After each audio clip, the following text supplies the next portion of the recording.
बीरू राजा के ससुरा रहा भेटानी एक बढ़िया जोगार।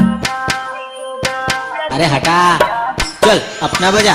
गवारहन भैया जी के ससुरा रहा भेटानी एक बढ़िया जोगार। बाजत रहा डीजे नाचत रहन हम दुआरे के चारे। हाय हाय रे सड़ू आइया कुमारे, हाय हाय रे सड़ू आइया कुमारे।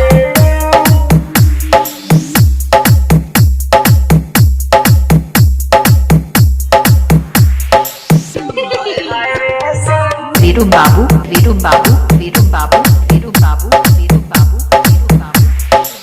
लागत रही भाई बड़ी झक्कास, पूरा धराती में रही सबसे खास।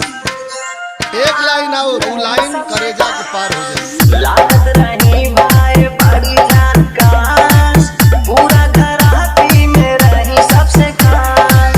छत पे चढ़ के टुकुर टुकुर खाली हमका निहारे। हाय हाय रे सड़ू आईने आँख मारे, हाय हाय रे सड़ू आईने आँख मारे।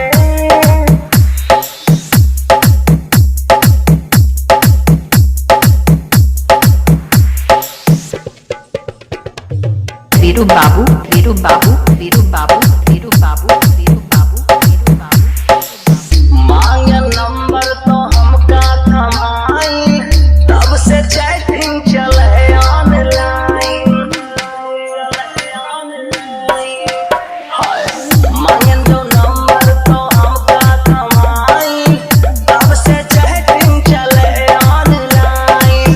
प्यार में उनके सत्या दिवाकर पर जाए बेचारे।